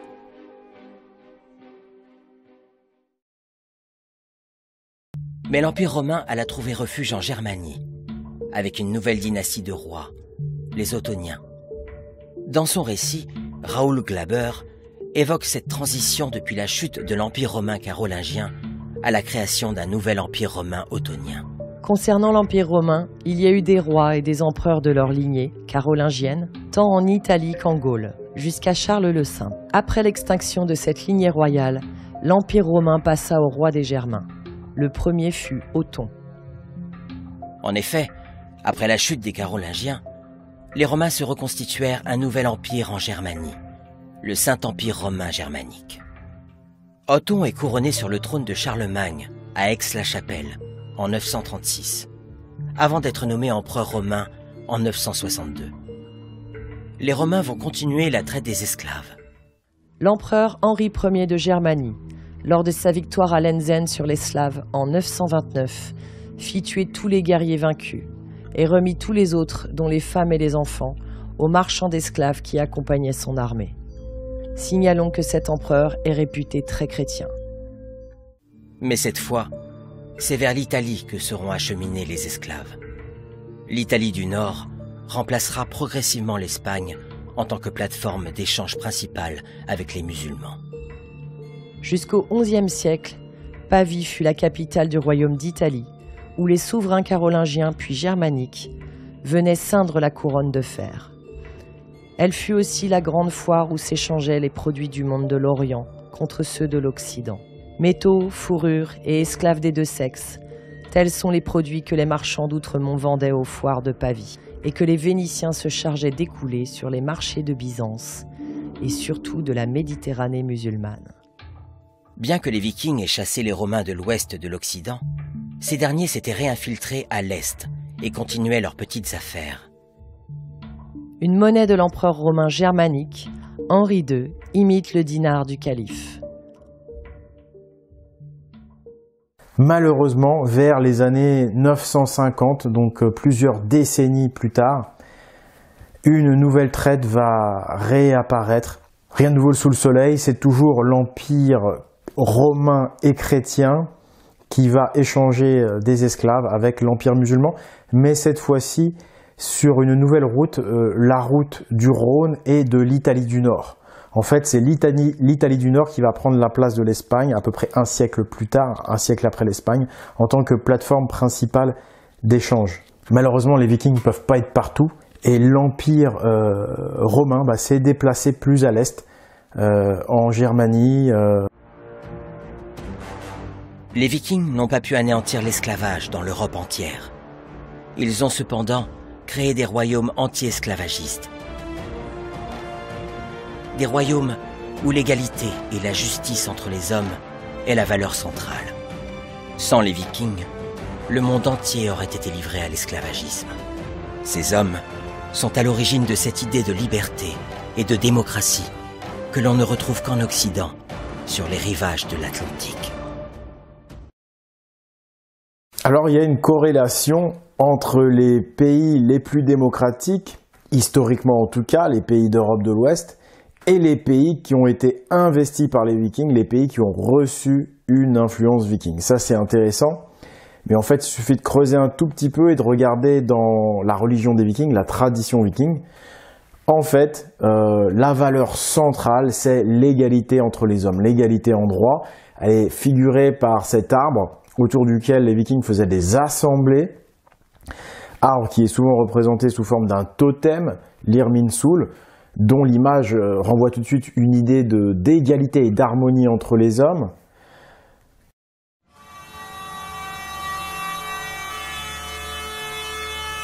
Alors maintenant, on va également dénoncer tous les autres mensonges à l'encontre des Vikings répandus par le lobby chrétien qui influence nos institutions historiques et archéologiques. Le premier mensonge, qui est assez ancien, c'est les sacrifices humains. Prétendre que les Vikings faisaient des sacrifices sanguinaires, etc. C'est complètement faux. Deuxième mensonge, plus récent, actuellement, il y a toute une campagne pour enlever les casques à cornes des têtes des Vikings. C'est pareil, c'est de la désinformation. Le casque à cornes est lié à la culture viking, il est lié à la religion viking qui était la même que les Gaulois. C'est pour ça que Gaulois et Vikings portent le casque à cornes et c'est pour ça que les désinformateurs chrétiens veulent ôter ce casque à cornes des Vikings. Ce casque à cornes, c'est l'identité des Vikings et c'est pour ça que les historiens sous influence chrétienne veulent leur enlever ces casques.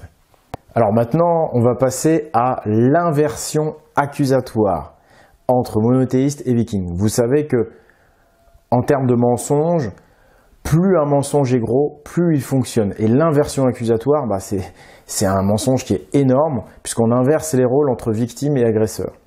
Donc la première chose, c'est les pillards. Donc qui sont les pillards?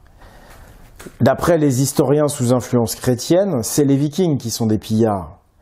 Ben oui, mais pourtant, qui a bâti un empire sur le pillage de l'or d'Asie et du Moyen-Orient?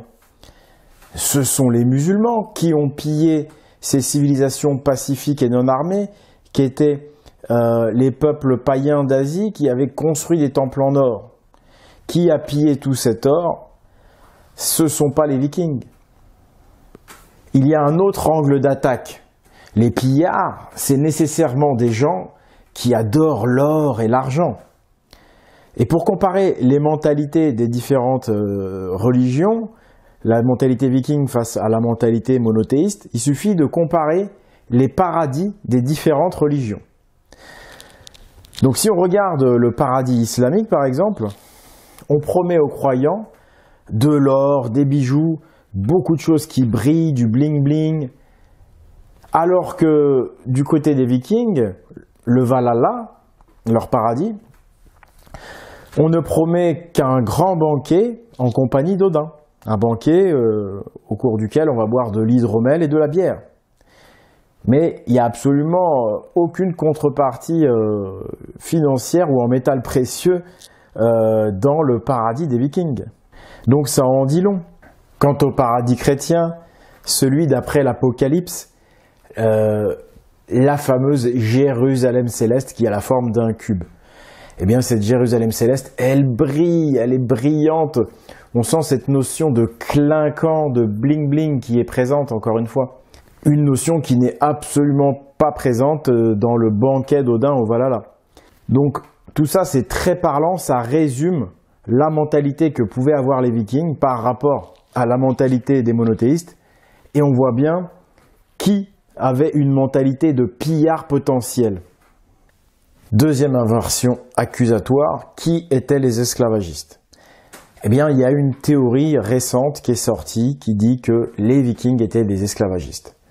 C'est très récent. Alors, les moines chrétiens d'époque médiévale, eux, n'ont pas été jusque-là dans leur stratégie de désinformation. Ils ont préféré ne pas parler d'esclavage du tout. Vu les preuves qu'il y avait contre eux, je crois qu'ils avaient bien fait. Mais aujourd'hui, là, depuis quelques années, ils ont sorti cette théorie, les Vikings étaient esclavagistes. Et ça, je pense que c'est un peu parce qu'ils étaient en panique, parce qu'ils se doutaient que les informations que je sors aujourd'hui allaient finir par sortir de par le média libre qu'est Internet. Ils se doutaient que ça allait sortir. Et donc, ils se sont dit, on va tenter le tout pour le tout. On va envoyer cette information mensongère, cette inversion accusatoire avant, pour essayer peut-être d'embrouiller les gens ou pour intimider peut-être aussi. Alors maintenant, cette théorie des Vikings esclavagistes, elle repose sur quoi? Sur pas grand-chose. En fait, elle repose sur un amalgame qui est de faire croire que les Varegs et les Vikings, c'était la même chose. Donc les Varegs étaient des marchands qui ont effectivement vendu des esclaves. Ça, c'est vrai. Mais encore une fois, c'était des Varegs, c'était pas des Vikings. Comment ils font l'amalgame? Tout simplement parce que les Varegs étaient suédois. Mais bon, Viking, en réalité, c'est pas une nationalité. Donc ça repose encore sur cette confusion aussi de Viking égale Scandinave.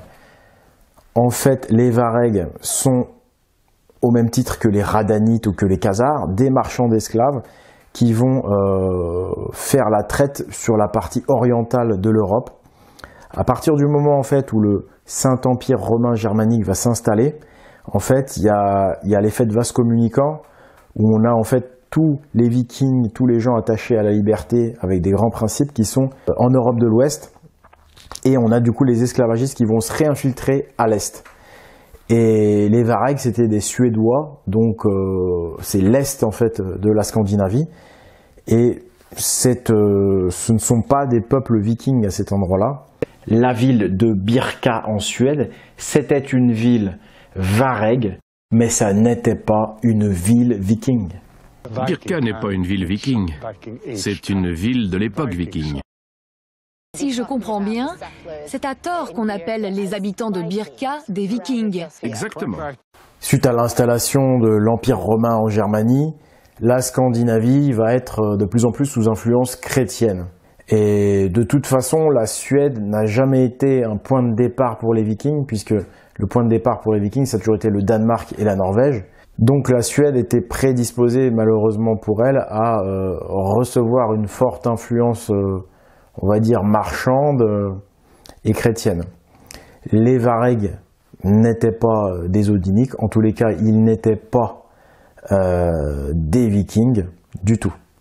Et donc les Varegs vont faire la traite des esclaves à partir des années 900, globalement des années 1000, en traitant avec les empires esclavagistes habituels et déjà connus.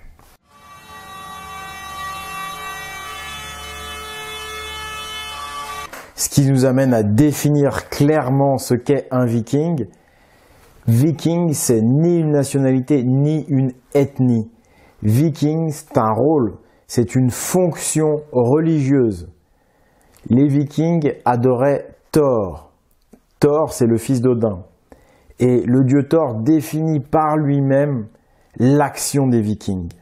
Thor, c'est le dieu justicier, c'est celui qui a le marteau de la justice, c'est celui qui poursuit les géants, c'est celui qui poursuit les injustes, c'est celui qui protège les faibles et qui rend la justice aux faibles. Donc les Vikings étaient des justiciers de religion odinique. Et d'ailleurs, si on regarde la définition du mot justicier, le justicier, c'est celui qui agit comme un redresseur de tort, qui venge les innocents et punit les coupables. Donc c'est exactement ce qu'ont fait les Vikings. Donc on peut dire que les gens qui causent du tort, ils vont avoir tort aux fesses.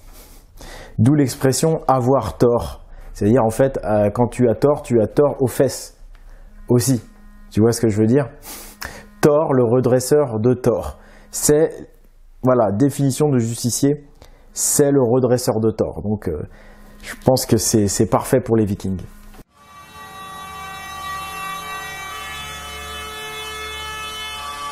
Alors, je voudrais également faire remarquer que cette abominable traite des païens est tout à fait comparable à la traite des Noirs.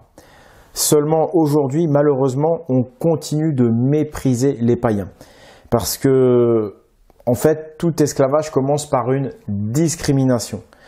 Et en fait, le terme païen a été choisi par les chrétiens, etc., pour discriminer donc les odiniques, en fait, les Celtes, etc., en les appelant avec ce terme en fait dégradant païen.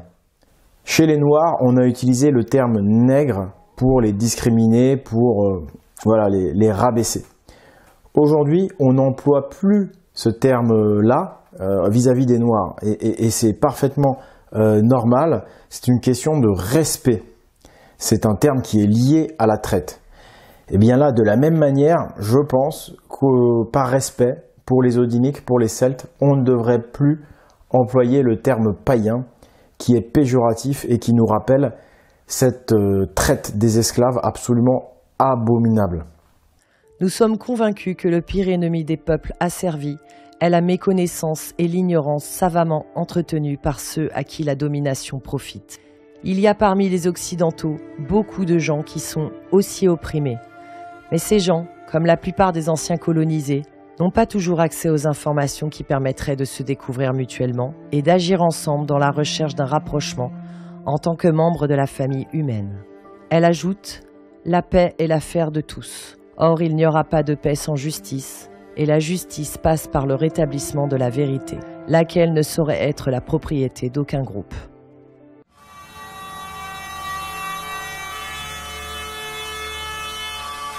Alors pour tous ceux qui veulent s'intéresser à la tradition viking, à la tradition gauloise, à la tradition païenne, je dois dire qu'aujourd'hui, selon moi, il n'existe aucun mouvement officiel qui ne soit pas sous influence chrétienne.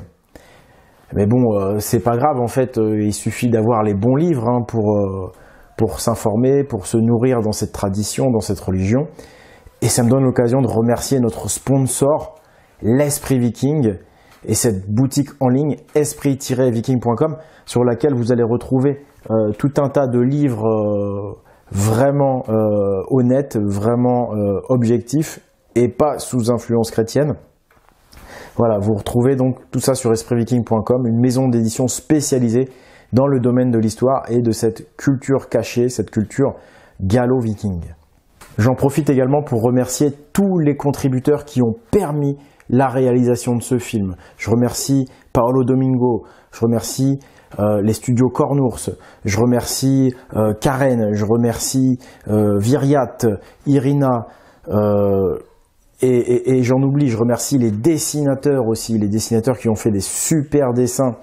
Et il faut savoir que tous ces gens sont des professionnels qui, pour la plupart, ont pratiquement travaillé gratuitement. Donc c'est vraiment exceptionnel et c'est ça qui a fait qu'on a pu sortir ce film et qu'on peut sortir ces films qui changent la donne. C'est également grâce aux donateurs du Hello Asso, le financement participatif très important sur Hello Asso, qui nous a permis de financer toutes ces images, toutes ces séquences vidéo, les voyages, le matériel, etc., etc. Mais on est vraiment sur un film qui est aux antipodes de la logique marchande, de la logique pécuniaire. On est vraiment tous dans le don de soi, le don de son temps pour nos idéaux de justice et de vérité. Donc si ce film vous a plu, eh bien surtout, n'hésitez pas à partager la vidéo, à diffuser le lien de la vidéo au maximum, partout. Vous pouvez nous soutenir via le Hello Asso, vous pouvez soutenir l'association Pagan. Je vous encourage à aller sur le site internet esprit-viking.com, sur lequel vous allez retrouver un article en rapport avec ce qui a été dit dans ce film. Vous allez retrouver toutes les données posées, écrites, les sources. Tout va être dans cet article assez complet. Et puis vous retrouvez également d'autres informations, d'autres articles. Si ce n'est pas le cas, abonnez-vous à cette chaîne Pagan TV, la chaîne de l'association Pagan qui a permis à ce film de voir le jour. Maintenant, la balle est dans votre camp. C'est à vous de divulguer cette vérité, c'est à vous de la révéler en la partageant sur les réseaux sociaux, sur vos blogs, en parlant à vos amis. Voilà, c'était Oleg de Normandie. J'ai réalisé ce film pour la justice et la vérité.